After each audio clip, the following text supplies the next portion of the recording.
Top 18 बातम्या।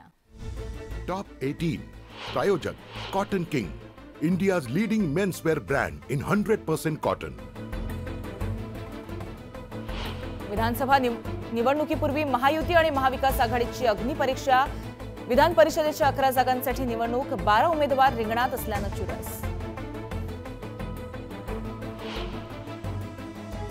विधानसभा निवडणुकीमध्ये भाजपनं 180 पेक्षा कमी जागा लढवू नये। बैठकीत भाजप नेत्यांचा सूर, महायुतीत वादाची ठिणगी पडण्याची शक्यता। सीएम ममता बॅनर्जींचा मुंबई दौरा, ठाकरे पवारांची भेट घेणार, नवी समीकरणं जुळण्याची शक्यता।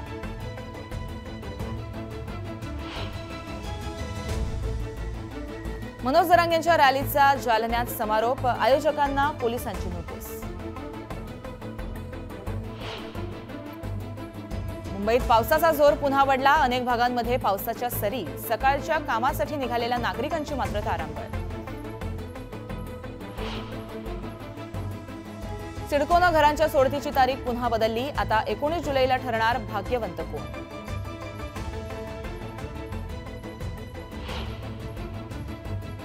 कोस्टल रोडवरून आजपासून वातानुकूलित बसची धाव, ही नरिमन पॉइंट ते भायखळा स्थानकादरम्यान मुंबईकरांना करता येणार आता वेगवान आणि गारेगार प्रवास।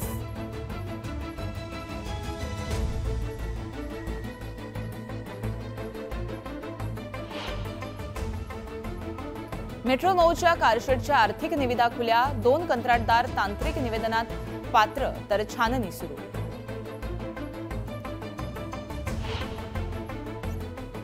MMRDAची हद्द विस्तारली, पालघर, अलिबाग, पेण, खालापूर, वसई तालुक्यातील क्षेत्राचाही समावेश।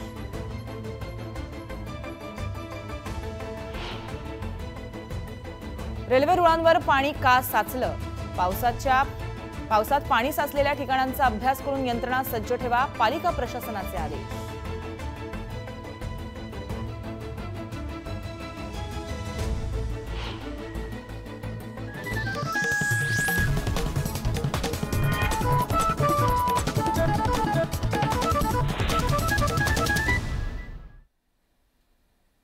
यानंतर पाहूयात बातम्या 36 जिल्ह्यांच्या। 2 दिवस उसंत घेतलेल्या पावसानं मुंबईत पुन्हा जोरदार आगमन झालंय। मुंबईतील काही भागांमध्ये पहाटेपासूनच पावसाला सुरुवात झाली आहे, त्यामुळे सकाळी कामासाठी निघालेल्या नागरिकांची मात्र चांगलीच तारांबळ उडाली आहे। कोकणात आजपासून 2 दिवस अतिमुसळधार पावसाचा इशारा देण्यात आलाय। विदर्भात जोरदार, तर खानदेशात मध्यम ते जोरदार आणि मराठवाड्यातील जिल्ह्यात किरकोळ पावसाची शक्यता आहे। 14 जुलैपासून 18 जुलैपर्यंत मराठवाड्यासहित संपूर्ण महाराष्ट्रात सध्याच्या तेथील पावसापेक्षा अधिक पावसाची शक्यता आहे।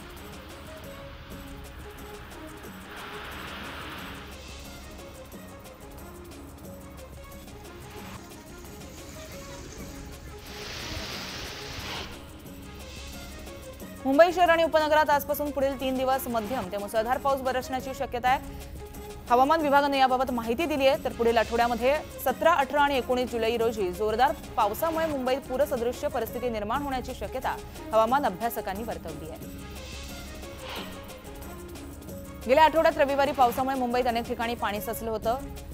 जिथे अशी परिस्थिती उद्भवली त्या ठिकाणांची पाहणी करून भविष्यात असं घडू नये म्हणून उपाययोजना करा, यंत्रणा सज्ज ठेवा, असे आदेश जिल्हा आपत्ती व्यवस्थापन प्राधिकरणाचे पदसिद्ध अध्यक्ष आणि अतिरिक्त महापालिका आयुक्त डॉ. अश्विनी जोशी यांनी पालिकेच्या अधिकाऱ्यांना दिले।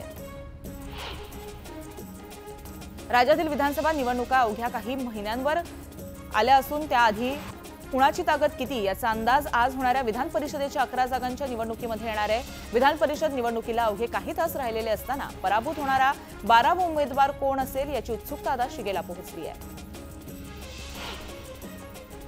विधानसभा निवडणुकीमध्ये भाजपनं 180 पेक्षा कमी जागा लढवू नये अशी भूमिका भाजपच्या नेत्यांनी बैठकीदरम्यान घेतली आहे। त्यामुळे आता शिवसेना आणि राष्ट्रवादीच्या दाव्यानंतर महायुतीमध्ये वादाची ठिणगी पडण्याची शक्यता वर्तवली जाते आहे। पश्चिम बंगालच्या मुख्यमंत्री ममता बॅनर्जी आज मुंबई दौऱ्यावर आहेत। या दौऱ्यादरम्यान ममता बॅनर्जी उद्धव ठाकरेंची दुपारी 4 वाजता भेट घेणार आहेत, तर शरद पवारांची संध्याकाळी 5 वाजता भेट घेणार आहेत। त्यामुळे आजच्या भेटीत नवी समीकरणं जुळण्याची शक्यता वर्तवली जाते आहे।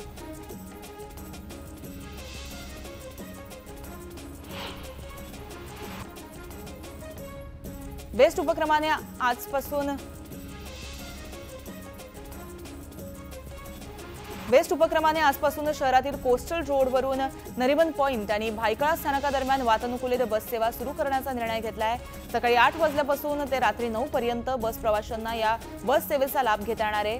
या बसचं भाडं 6 ते 19 रुपयांपर्यंत निश्चित करण्यात आलं असून मुंबईकरांना वेगवान आणि गारेगार प्रवासाचा आनंद अनुभवता येणार आहे।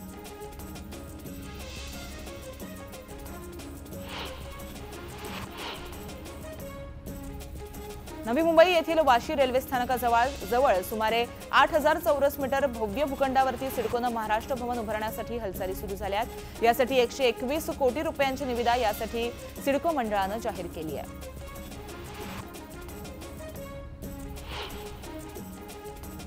सिडकोनं घरांच्या सोडतीची तारीख पुन्हा बदलली आहे। त्यानुसार घरांची संगणकीय सोडत आता 16 जुलैऐवजी 19 जुलै रोजी होणार असल्याचं सिडकोच्या संबंधित विभागानं स्पष्ट केलंय। सिडको भवनाच्या 7व्या मजल्यावरील सभागृहात ही सोडत होणार आहे।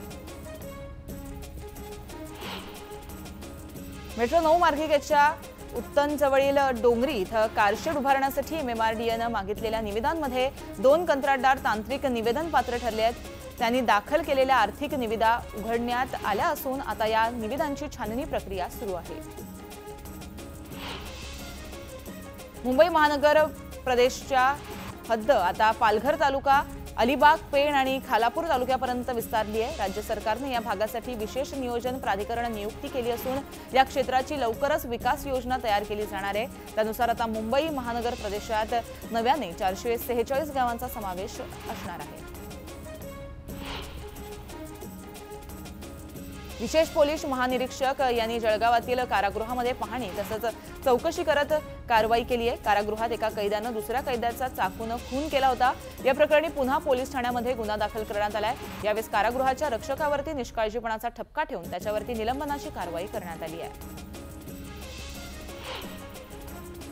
मनोज जरांगे पाटलांच्या जनजागृती रॅलीचा जालन्यामध्ये समारोप होणार आहे। या पार्श्वभूमीवर मराठा आरक्षण जनजागृती शांतता रॅलीच्या आयोजकांना पोलिसांनी नोटीस बजावली आहे। रॅली दरम्यान कायदा आणि सुव्यवस्थेचा प्रश्न निर्माण झाल्यास आयोजकांना जबाबदार धरणार आहेत। तर कलम 168 अन्वये त्यांना नोटीस देखील जारी करण्यात आली आहे। रिलायन्स उद्योग समूहाचे अध्यक्ष मुकेश अंबानी यांचे धाकटे चिरंजीव अनंत अंबानी आणि राधिका मर्चंट यांचा शाही विवाह सोहळा आज मुंबईमध्ये पार पडणार आहे। मुंबईतील वांद्रे कुर्ला कॉम्प्लेक्समधील जिओ वर्ल्ड सेंटरमध्ये लग्नाची धामधूम सुरू आहे।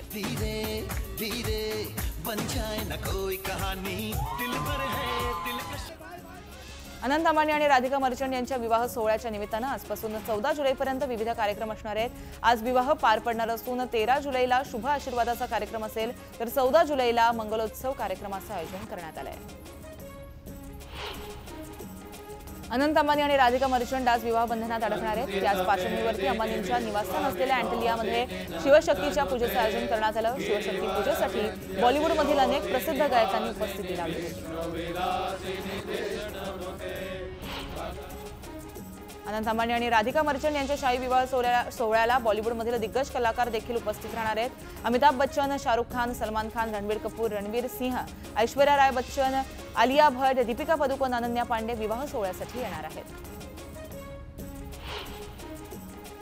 विधान परिषद निवडणुकीपूर्वी शिवसेनेनं उमेदवारांना व्हीप जारी केलाय, आमदारांना व्हीप जारी केलाय। मुख्यमंत्री एकनाथ शिंदे आणि मुख्य प्रतोद भरत गोगावले यांच्याकडून व्हीप जारी करण्यात आलाय। 11 आणि 12 जुलै रोजी कामकाजासाठी उपस्थित राहावं अशा प्रकारचा व्हीप काढण्यात आलाय।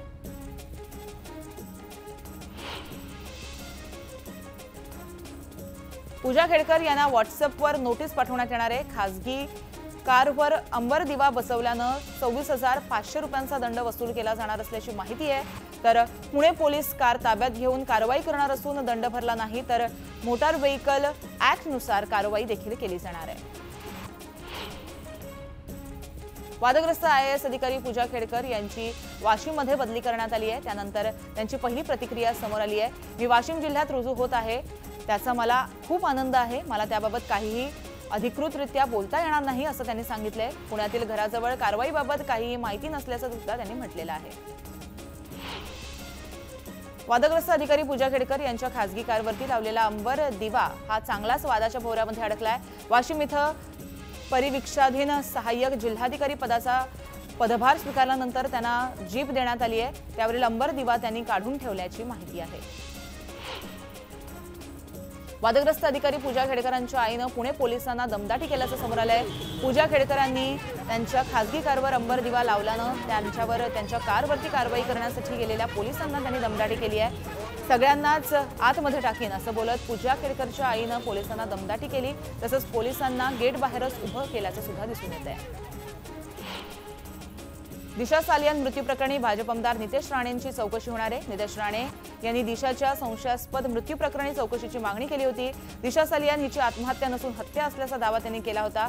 या संदर्भात आपल्याकडे पुरावे असून संपूर्ण चौकशी करावी अशी मागणी त्यांनी केली होती। दरम्यान मुंबई पोलिसांकडून नितेश राणे यांना चौकशीसाठी हजर राहण्याची नोटीस बजावण्यात आली आहे। पुणे जिल्ह्यातील राज्य परिवहन मंडळाच्या मुख्य बस स्थानकाची दुरावस्था आहे।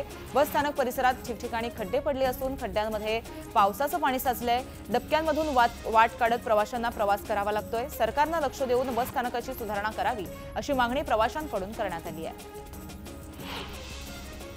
अमरनाथ रेल्वे स्थानकाच्या प्लॅटफॉर्मवरील अर्धवट छतामुळे प्रवाशांची गैरसोय होते। दुसरीकडे प्लॅटफॉर्मवर अनेक ठिकाणी चक्क गवत उगवलेलं दिसतंय। प्लॅटफॉर्म नंबर 1 आणि 2 वरील लाद्या निघाल्यात, त्यात पावसाचं पाणी साचलंय।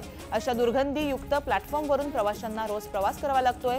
लवकरात लवकर प्लॅटफॉर्मवरील निघालेल्या लाद्या बसवाव्यात अशी मागणी सध्या प्रवासी करतायत। पंढरपूरकडे विविध पालख्या आणि दिंड्या प्रस्थान करतायत। रोजच्या पालखी तळावर भजन कीर्तनाचा गजर रंगतोय। यात वारकरी तल्लीन होऊन जात आहेत। ठिकठिकाणी या कीर्तनाचा सोहळा रंगलेला दिसतोय। संतश्रेष्ठ तुकोबांची पालखी वडापुरी या गावातील श्रीनाथ मंदिर परिसरामध्ये विसावली आहे। तेव्हा पालखीसोबत आलेल्या बैलांची सेवा करणाऱ्या तरुणाने श्रीनाथ मंदिरापुढील दगडी गोटी उचलण्याचा खेळ खेळला। 300 ते 400 किलो वजनाची ही गोटी 3 ते 4 पैलवानांनी उचलणं अवघड गेलेलं पाहायला मिळालं। विठ्ठल भक्त भाग्यश्री कुलकर्णी हिनं तुकोबांच्या डोंगराच्या पायथ्याशी असलेल्या तळेगावात आपली कला सादर केली आहे। वारीतील अनेक रंग, वारकऱ्यांच्या चेहऱ्यावरील समाधान, हास्य, डोळ्यातील पंढरीची ओढ हे सगळंच या रांगोळीमध्ये साकारण्यात आलंय। भाग्यश्रीनं कला आणि भक्तीची सांगड घालत अनोखं रूप वारीच्या वाटेवरती उतरवलंय। नागपूरचे विठ्ठल भक्त नागपूर ते पंढरपूर अशी सायकल वारी करतात। नागपूरच्या मानेवाडा चौकातून आज सुरू झालेली सायकल वारी ही 5 दिवसांमध्ये पंढरपुरामध्ये पोहोचणार आहे। हे सायकलिस्ट रोज जवळपास 150 किलोमीटरचा प्रवास करणार आहेत।